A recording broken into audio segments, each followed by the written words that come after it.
This week on MotoMan, I talk about the future with a guy who reinvented an icon from the past.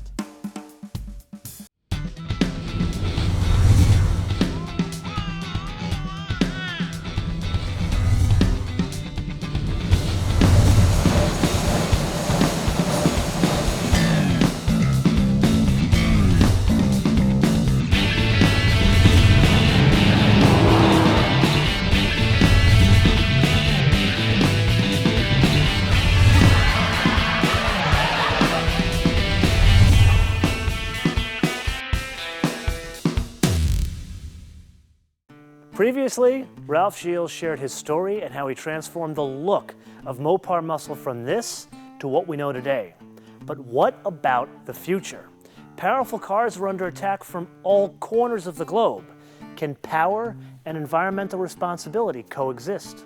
Now that he's the High Commissioner of Dodge, I asked Ralph to share his vision of the future of the American muscle car and the Viper.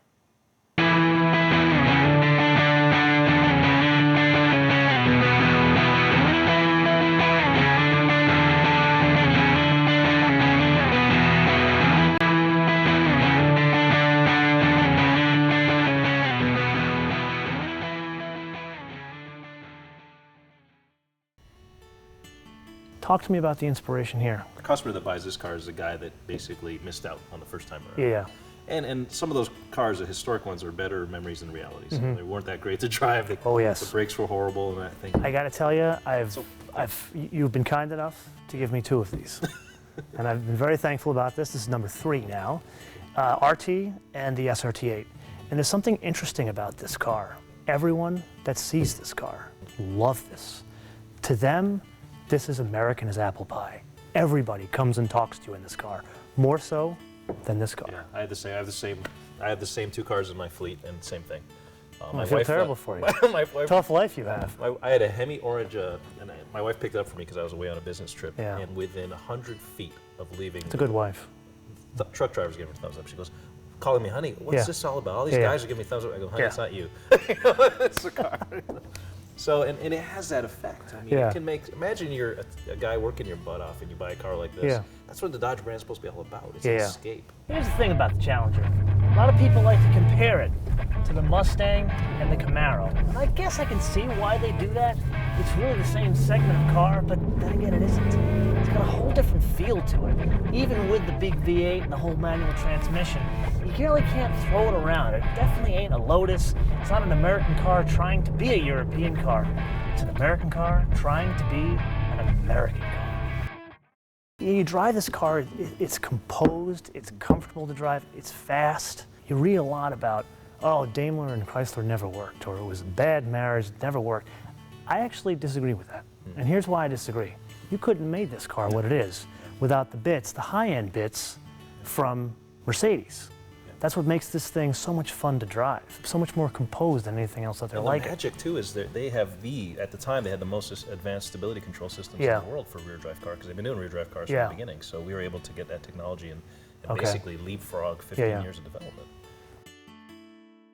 Okay, Ralph, so we're inside of the car now.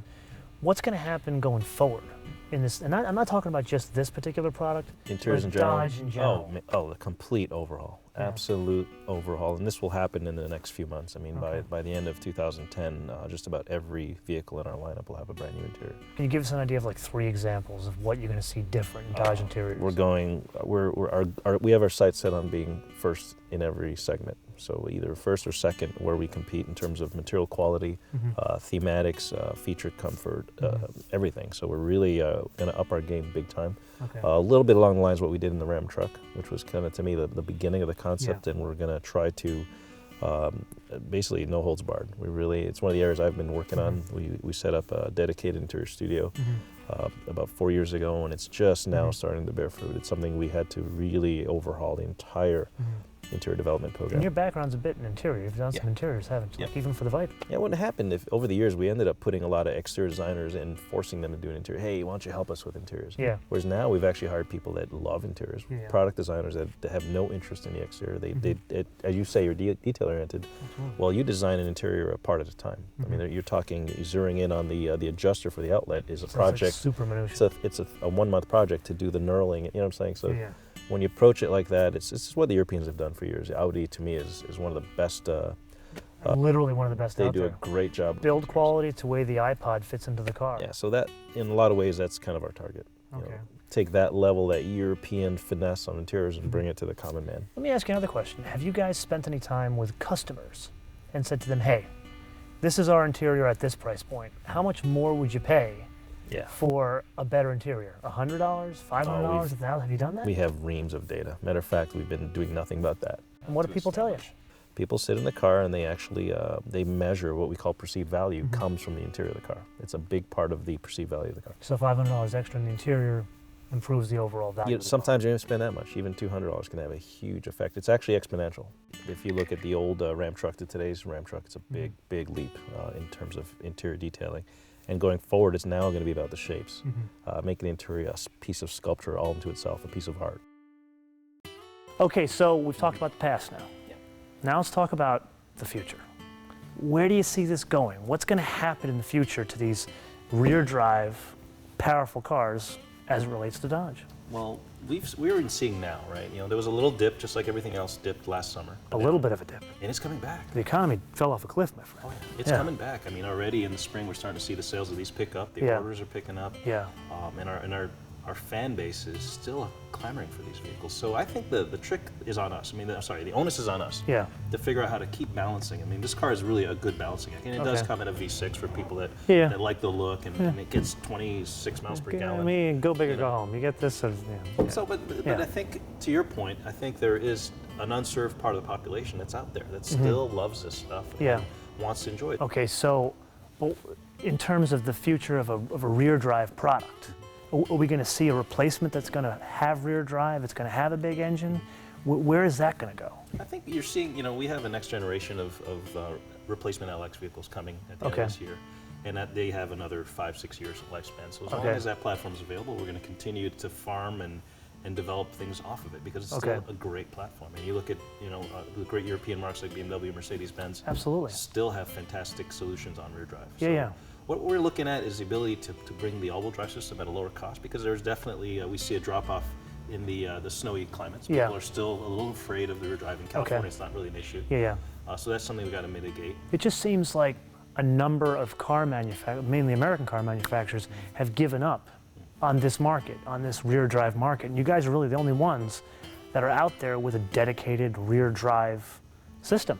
Basically, your only competition was Pontiac, and they're no longer around. At an affordable price. I mean, there's some great rear drive cars, but you got to start paying. That's true. That's a very good point. I feel like Germany has kind of taken the mantra from U.S. manufacturers, or a lesson from the 60s, where they've offered these fantastic rear drive cars with virtually every different body style you can get out there, a wagon, a sedan, a convertible, and offered them in different, like the base model all the way to the super sports or the super luxury model. But the American car companies have kind of abandoned that. And really, you're really the only guys out there doing that right now. Where do you see that going? Well, I think what you realize is, there's a place for rear drive. I think rear drive definitely matches performance. When you get into, again, higher horsepower powertrains, rear drive is a natural fit. Absolutely. It's a bit wasted on lesser vehicles. They don't have enough power to really exploit the rear drive dynamics. So, and it is a little more expensive. There's a little more hardware, so to speak, to get the power back there. So I think if you, what we're trying to do is focus it where it resonates the most, which is exactly cars like this, cars like the Viper and the Charger 300 and Challenger. They fit that DNA so perfectly. That's why they sell the way they do, is because people get it. So let's switch gears a little bit. Let's go away from the LX product, more bread and butter, but wonderful bread that it is, to the Viper business. Viper business has been something pretty exciting for you guys. Started as a concept car, and then turned into a coupe and convertible. What's been your hand on this business? Wow. Well, I worked on this program from the beginning. I started out in the interiors. I developed the interior for the 03 At the time, I actually became a manager halfway through the Roadster development program. So we got involved. So you started at Chrysler in '92. Yes. When did you start on this business? This would have been '99. Oh wow. Yeah. Okay. So 7 years out of school and you're working on Vipers. Yeah, and honestly, That's a pretty good deal. I was there watching the development of the GTS and Yeah. salivating. I mean, every young designer in the building wanted Yeah. to touch that car. So it was an honor when we got on this program. Yeah. So it was interesting. I mean, the coupe was never in play. Actually, it's something that we sat there looking at the Roadster, and the owners had been asking us for the coupe. Yeah. Where's the coupe? Where's the coupe? You know, so we took a spare model we had lying around and just slapped clay on it, looked at it, and sculpted a Yeah. coupe. And also, like, we got to do this. I remember when you did that one, the blue one with the white stripes. You got Man, it. it was. Yeah, we showed it at the VOI. We only had about $5 million to do the project, so it was Seriously? really challenging to do Wow. a completely different car with that kind of budget. We've driven some classic cars that cost that. I can't believe you developed a whole car line in $5 million. I got to speak to some guys spending their money all wrong. So you worked on the interior, and then this changed in 2003, and then we've got this version. Yeah. What was your involvement in all those different changes? Wow, well that's quite a story. There was a lot going on at the time. We had the show car, we had the GTSR show car, which Yeah. I worked with Osam Shikata, Yeah. who did the exterior. He's moved on now. And I worked on the interior. So both of us worked together on the show car, and there was a lot of love for that show car. Matter of fact, it became the Comp Coupe race car. Oh, yeah. The show car body we turned into a race car. And so a lot of the shape vocabulary came onto the coupe. Did you, when you guys first set this thing up, Yeah. I got it. I mean, I've driven this thing. This thing scares the hell out of you when you drive it. This thing is like putting a loaded gun to your head when you drive it. You can take it sideways in 3 gears. Yeah. I've driven lots of cars. This is really the only one that scares me. Was it always the proportions to be like this, to have these wheels so far out forward and then the back wheel just right in your rear end? Yeah, we worked very closely with the engineering team, Yeah. and there's some rules about what a Viper is. Yeah. You know, it's a V10, Yeah. it's rear drive, and it has to have what we call a front mid-engine proportion or weight distribution. To the engine like here. Oh yeah, the engine is almost underneath the instrument panel Yeah, yeah. to get that 50-50 weight distribution. With that comes an interesting polar moment effect, which is what you're describing. It's amazing. Yeah, so it's a driver's car. It really is. I mean, this car is exceptionally fast in the right hands. Matter of fact, I think it's the fastest Emphasis on the right hands. supercar. Yes. If you do not know how to drive this car, You got to respect Yeah, it. you gotta know. respect A lot of it, yeah. horsepower. You have no electronic gadgets Nothing. to save your bacon except Yeah. for ABS brakes. And people, that's exactly what they love about the car. Though. And that's, going forward, that's going to be the trickiest thing is to keep the visceral, I would say intimidation, because that's the wrong thing. It's not intimidating if you respect the car. It's actually very easy to drive as long as you don't go over the limit, just like anything else. I have to admit, I was kind of scared of the Viper when I first started driving her. I realized very early on she has very high limits, but if you push her past her limits, God help you. Kind of like some of the women I've dated.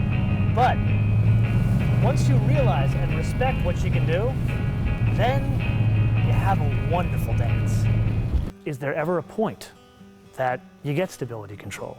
Is there ever a point that you start borrowing parts from a new partner of yours?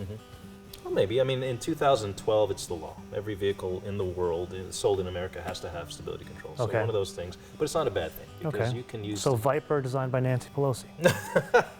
You said it, I didn't.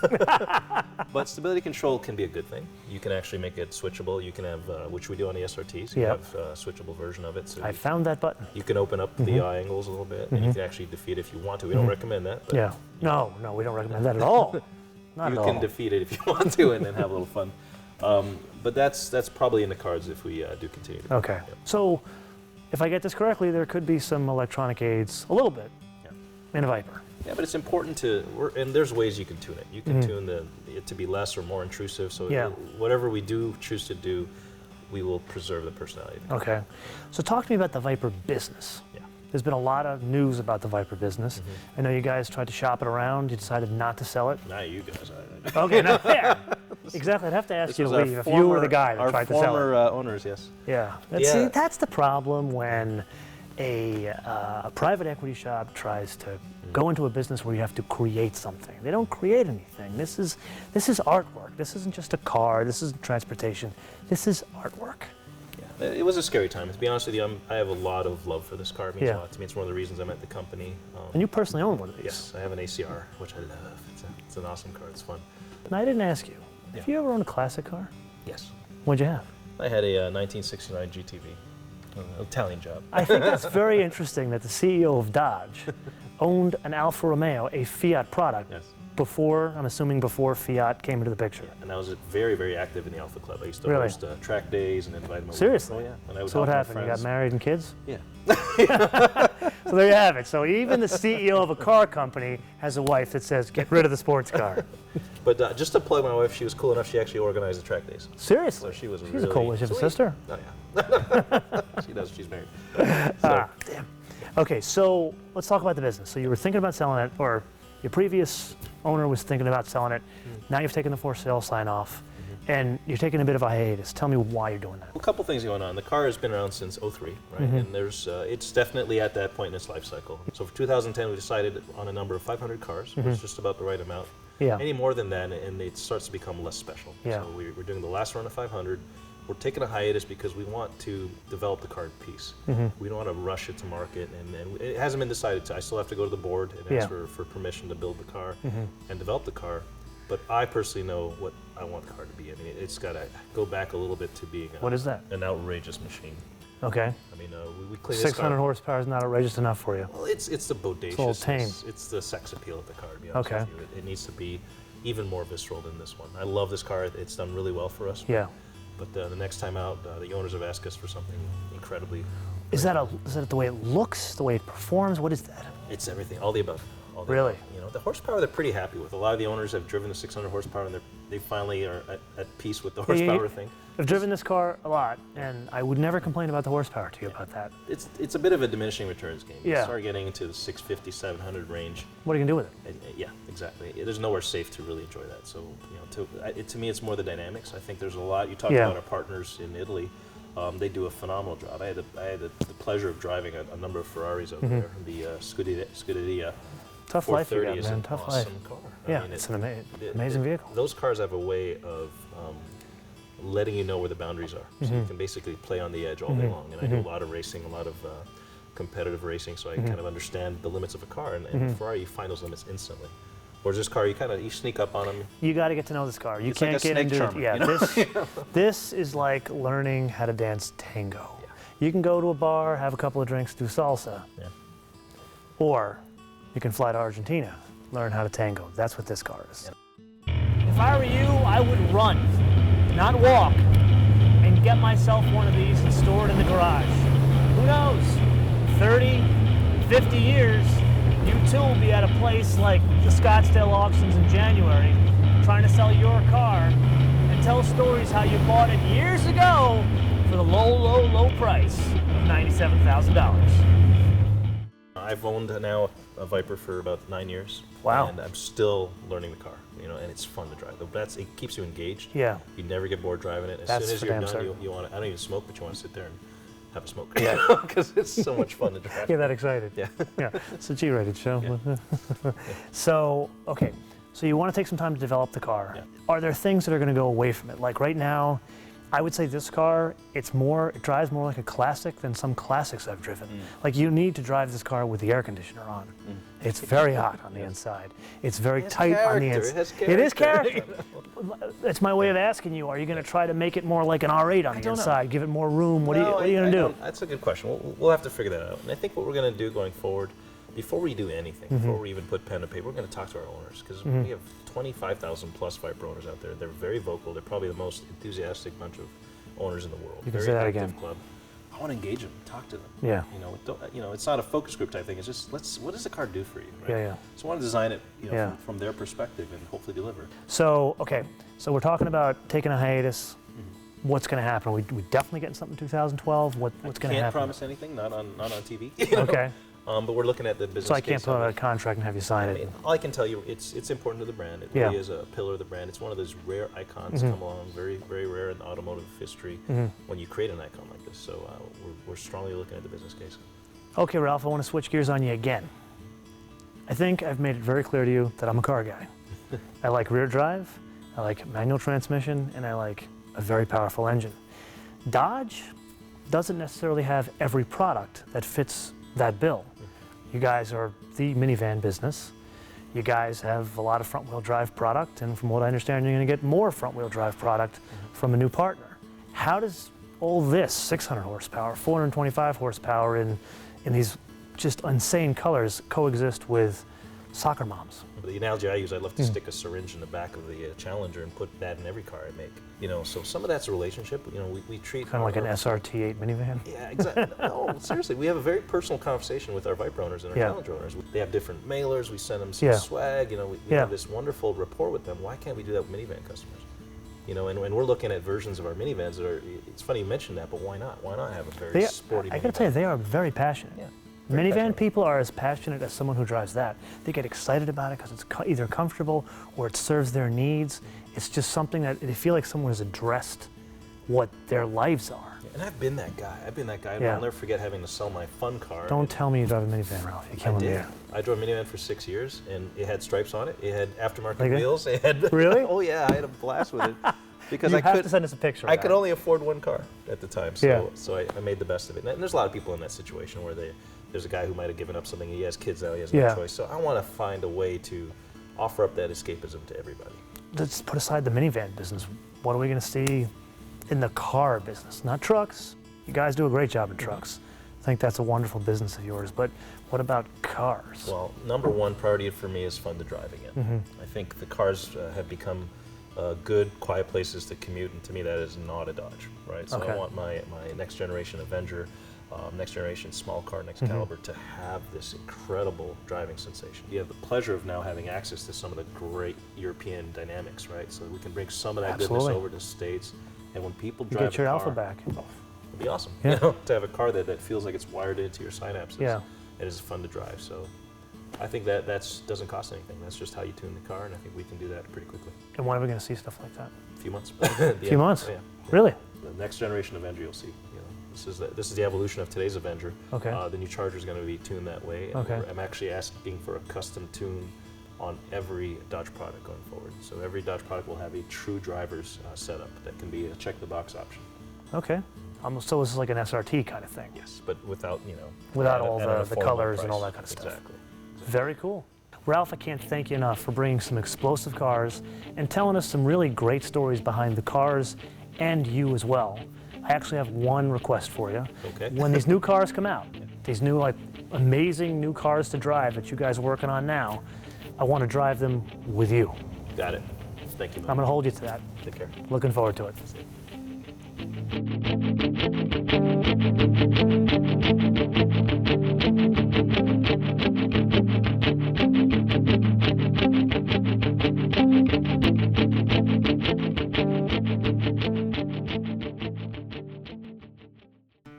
Let's sum this up.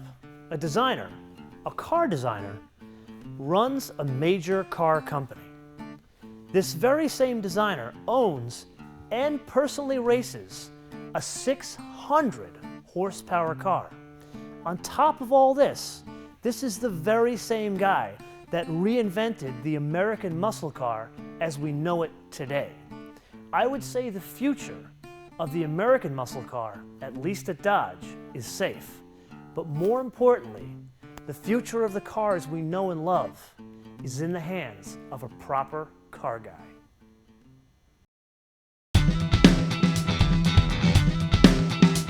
Eins, zwei, drei, super.